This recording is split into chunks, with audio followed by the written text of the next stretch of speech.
और मौलाना बहुत मंजे पे खिलाड़ी है। हाँ। और तो वही हो रहा है, बात करनी पड़ गई ना इनको। तो इवेंचुअली आ गए ना उस मुकाम पे, लेकिन इससे पहले ये नहीं हो रहा था ना। हाँ, तो वो थोड़ा सा साइडलाइन हुए थे ना। हाँ। गवर्नमेंट जरा उस वक्त हाई फ्लाइंग कर रही थी। जी। तो वो अब हाई फ्लाइंग जो है वो थोड़ी सी उनके पर कटते जा रहे हैं ना। टर्बुलेंस आई हुई है थोड़ी नहीं, काफी ज्यादा आई हुई है। अच्छा, तो ये जरा आप अनवेल आप करेंगे, लेकिन मुझे आपसे ये जानना है कि पिछला हफ्ता आसिफ अली जरदारी साहब चल के जाते हैं, बंदूक का तोहफा देते हैं, उनके साथ होते हैं वजीर दाखिला मोहसिन नकवी। कल जाते हैं शहबाज शरीफ साहब वजीर आजम पाकिस्तान उनसे मिलने, और उनके साथ होते हैं वजीर दाखिला मोहसिन नकवी और नायब वजीर आजम इसहाक डार साहब भी हमरा है, कुछ और लोग भी थे साथ। बड़े हाई पावर लोग गए हैं। जी बिल्कुल, और बड़ी खुशगवार मीटिंग हुई, हंस खेल के आपस में बातें हुई। पिछले हफ्ते की जो मुलाकात थी उसके बारे में तो ये कहा जाता है कि जरदारी साहब ने असेंबली के अंदर और बाहर ताउन मांगा, लेकिन मौलाना ने कोई मुस्बत जवाब अभी तक नहीं दिया। और अब शहबाज शरीफ साहब ने जाके उनको कहा कि चैलेंजेस से निपटने के लिए आप हमारी रहनुमाई करें, आप दस्ते शफकत हमें फराहम करें और हमारे साथ चलें।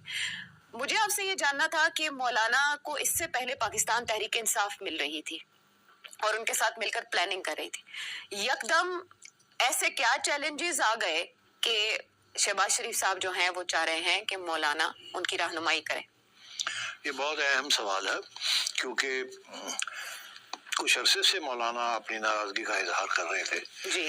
वो कह रहे थे इलेक्शन रिगिंग हुई है, केपी में भी हुई है, पाकिस्तान में भी हुई है। मगर वो एक बात हमेशा करते थे, वो ये थे कि हम किसी सूरत में भी पीटीआई के साथ नहीं मिल सकते जी।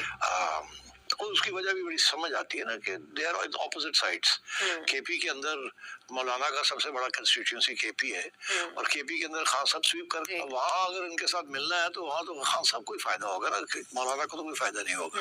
तो वहाँ तो they are on opposite sides. मगर मौलाना ने भी अपना पाउंड ऑफ फ्लैश जिसे कहते हैं वो तो उन्होंने लेना है। और तो ये पीडीएम वाले जो पहले जो थे उसमें तो मौलाना की पूरी सपोर्ट थी उनको। मगर ये जो नई गवर्नमेंट आई है इन्होंने ज्यादा घास नहीं डाला, तो चाहिए था ना इनको सोचना कि वक्त आएगा हमें जरूरत पड़ेगी, तो पहले ही मौलाना को साथ लेके चलते। मौलाना के जो डिमांड्स उस वक्त थे वही डिमांड्स अब है, और अब मेरा ख्याल है उनके डिमांड्स मान लिए जाएंगे। तो एक तो वो मांग रहे हैं सेनेट के अंदर कुछ सीटें मांग रहे हैं। अच्छा। और फिर वो गवर्नरशिप मांग रहे हैं केपी की। देखिए वो समझ आती है ना बात उनकी कि गवर्नरशिप केपी की बहुत जरूरी है उनके लिए। उन्होंने अपनी पार्टी को कुछ मजबूत बनाना है, रखना है, उनके मसले हल करने हैं। ये तो इस वक्त तो गंडापुर किसी की बात सुनने के लिए तैयार नहीं है, और जो साहब आसिफ जरदारी साहब ने वहाँ लगाए हुए हैं he is not very effective. तो मौलाना का बंदा वहाँ बैठा होगा तो कम से कम यही हुआ है कि काम वाम थोड़े बहुत जैसे पहले होते रहे, जैसे पहले उनका कुछ तो फर्क पड़ेगा ना। एक अड्डा तो बन जाएगा ना कि हम भी हुकूमत में हैं या हमारा भी स्टेक है, तो and so on. So I think वो देना पड़ेगा इनको गवर्नरशिप केपी की। और भी इनको कश्मीर कमेटी फलाना ढिंगड़ा ये इनको एडजस्टमेंट करनी पड़ेगी मौलाना के साथ, और मैं प्रेडिक्ट कर रहा हूँ होंगी, बिल्कुल होंगी। आपका सवाल बड़ा इंपॉर्टेंट है कि क्यों इस वक्त पे गवर्नमेंट ने ये सोचा है कि मौलाना के साथ बात करनी चाहिए। और मौलाना जो पहले कह रहे थे कि जी हम तो नए इलेक्शन से कम बात नहीं मानते, अब मौलाना का वो जो स्टैंड है कि जी नए इलेक्शन, अब तो अगर गवर्नमेंट में चलेगा तो फिर नए इलेक्शन की तो बात ही नहीं है ना। तो फिर वो मौलाना का स्टैंड कहाँ जाएगा। अच्छा, अब ये एक सीरियस इशू है,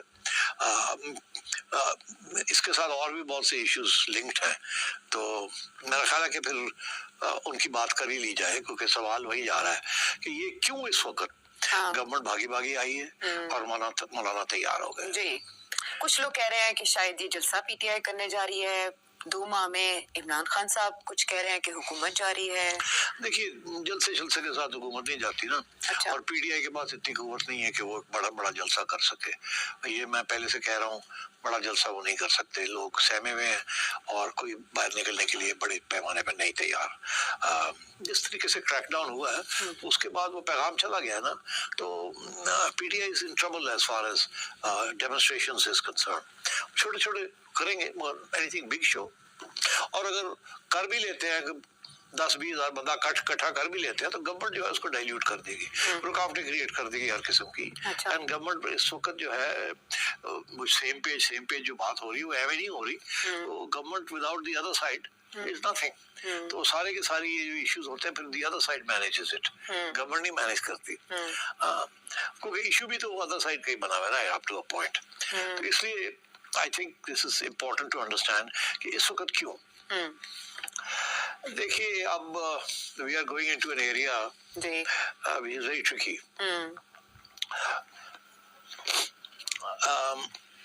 आपने देखा कि कुछ और भी डेवलपमेंट्स हुई हैं, मैं सबको लिंक करना चाहूंगा। जरूर।